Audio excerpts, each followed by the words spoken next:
论哪个国家对中国的伤害最大，个人觉得呢，非罗刹莫属。罗刹也就是俄罗斯，这是中国古代对俄罗斯的翻译。罗刹就是地狱中的恶鬼。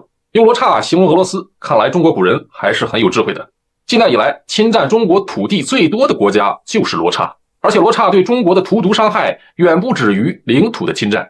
所以我不是很能理解为什么很多中国人喜欢罗刹。假如站在真正的中国国家利益角度来看的话，罗刹原本是一个东欧国家，与中国本不接壤，但在历史上不能说跟中国没有关系。假如把古代蒙古人也纳入中国历史的话，毕竟一代天骄成吉思汗只识弯弓射大雕。13世纪，蒙古人突然崛起于中国北方，蒙古人像横扫大半个欧亚大陆那样横扫了罗刹，罗刹人从此被蒙古人统治。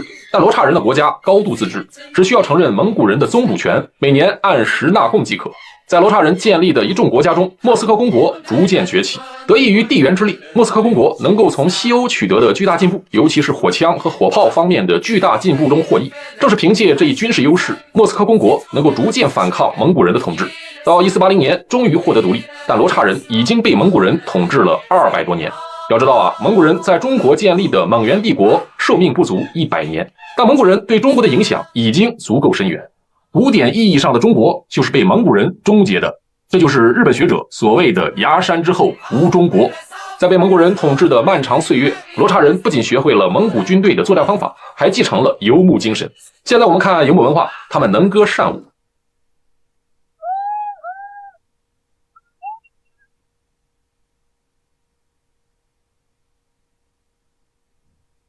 这是热兵器成熟以后的一个结果。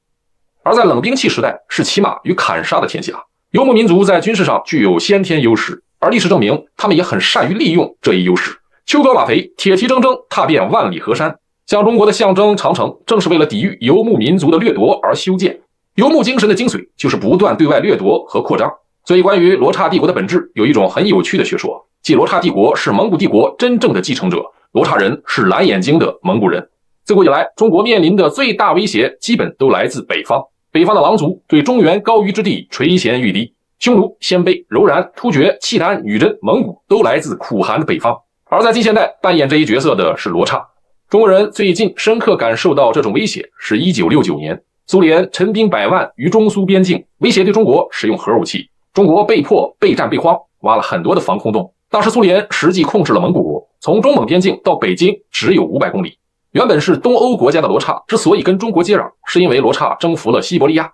罗刹人追求利润巨大的毛皮而深入这片广袤酷寒的土地，顺便轻松征服了西伯利亚原住民，直到在黑龙江流域碰到了满清帝国。当时满人已经入关，征服了中国。对于满人入关以及历史上中国北方的蛮族不断南下，有一个极重要的气候原因。自古胡人南下经常选在秋高马肥的季节，正如从秋季到冬季，西伯利亚高压在高空气流的引导下侵入中国。自然气候对历史的影响很大，每到气候变冷的时期，就是北方蛮族崛起肆虐的时代。从晚唐到南宋灭亡，是中国气候从温暖到寒冷的过渡时期，之后气候就急转直下，进入明清的小冰河期。而从晚唐到清朝这1000年，汉人饱受北方蛮族的欺辱蹂躏。至于近现代对中国伤害最深的北方蛮族罗刹，被称为酷寒的北境之王。寒冷无论从身体上还是民族心理上，都能让中国人很不舒服。黑龙江流域属于满人的龙兴之地，然后就发生了中俄雅克萨之战，之后两国签订了尼布楚条约。罗刹在东方的扩张欲阻，当时在位的是罗刹历史上最伟大的君王彼得一世，后世称之为彼得大帝。从古至今，配得上大帝称号的罗刹人寥寥无几。彼得大帝是一位伟大的改革家，他使罗刹焕然一新。近代俄罗斯就是从他开始的。当他继位时，俄罗斯被西欧人看成是半开化的民族。彼得大帝对西欧最感兴趣的是形而下的器，像机械、枪支和造船。为此呢，他不惜亲自到西欧学习。也就是说，彼得一世对西欧的兴趣是基于实用主义的。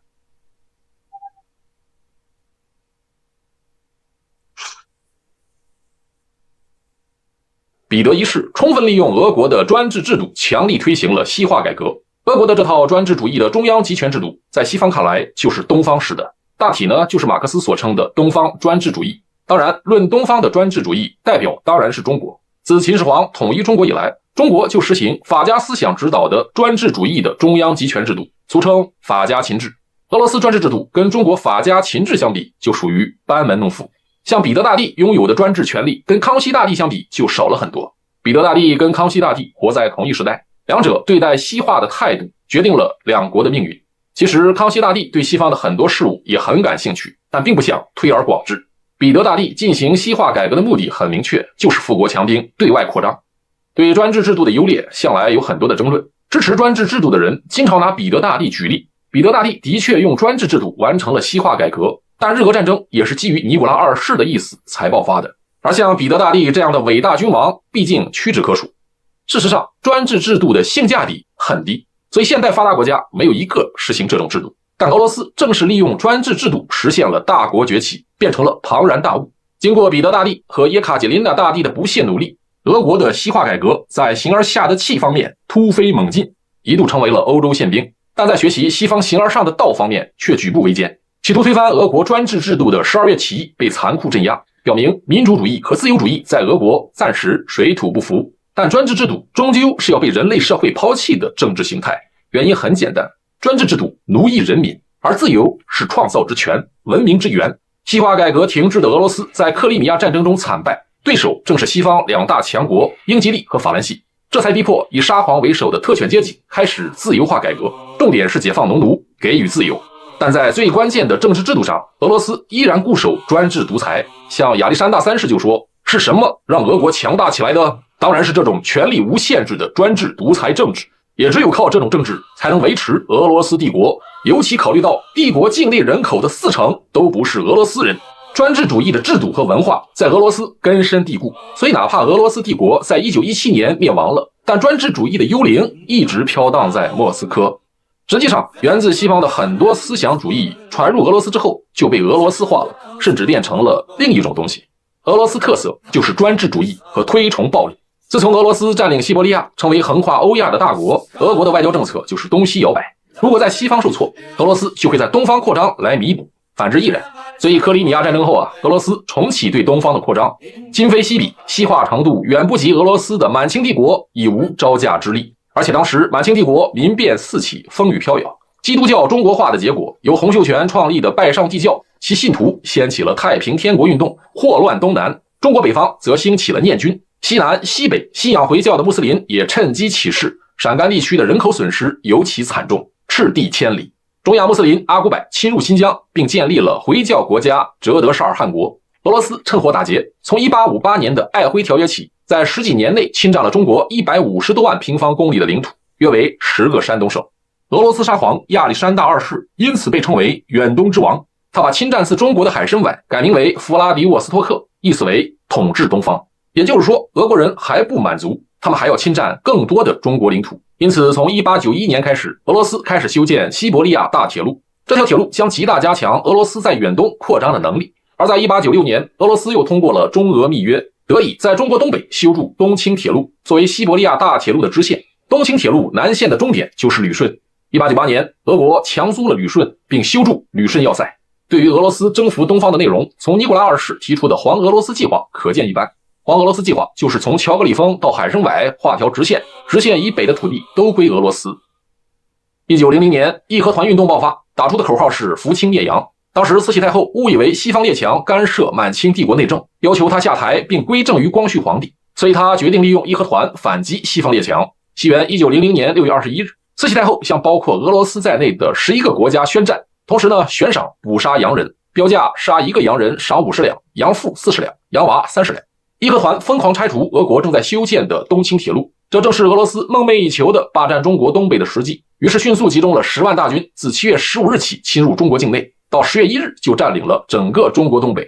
义和团曾与俄军发生激烈的战斗，数千义和团员高喊神功护体，刀枪不入，以及各种咒语，举着长矛大刀冲锋。义和团员中甚至有很多的女人，他们用各种奇怪的秽物攻击俄军。然而科学的物理定律和工业化枪弹并不认可这些法术，义和团员纷纷倒地，俄军杀到手软。此间发生了很多俄军屠杀中国人的事件，最有名的就是海兰炮和江东64屯屠杀。海兰炮和江东64屯本是中国领土，后被俄罗斯侵占。由于俄罗斯在远东人口极少，不得不依赖当地的中国人，但随着俄罗斯向远东移民的增加，这些中国人就成了俄罗斯殖民的障碍。于是趁着义和团事件，俄军举起了屠刀，这是蓄谋已久的种族清洗。屠杀过程极为残忍，一位参与屠杀的人性未泯的俄军士兵回忆道：“杀人的一方完全灭绝人性，他们不是魔鬼便是畜生，在人世间竟能看到如此惨状，简直就是一场噩梦。”在海兰泡，俄军用刀砍、枪击等方法将中国人驱赶至江中，然后对还没有淹死的中国人进行射杀，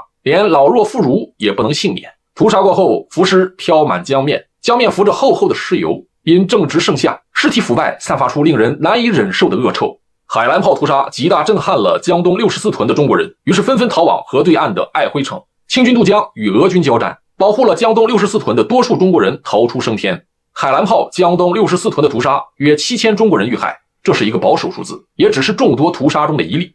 庚子俄难，俄罗斯将在远东俄罗斯境内的中国居民屠杀殆尽，遇害的中国居民数量不低于20万。俄罗斯人得以鸠占鹊巢，实现了种族清洗，而这些领土都是俄罗斯从中国身上割下来的。1900年是20世纪的开端，对中国人而言就像一场噩梦。庚子俄难就像一个谶语，预示着俄罗斯在20世纪对中国巨大而深刻的影响。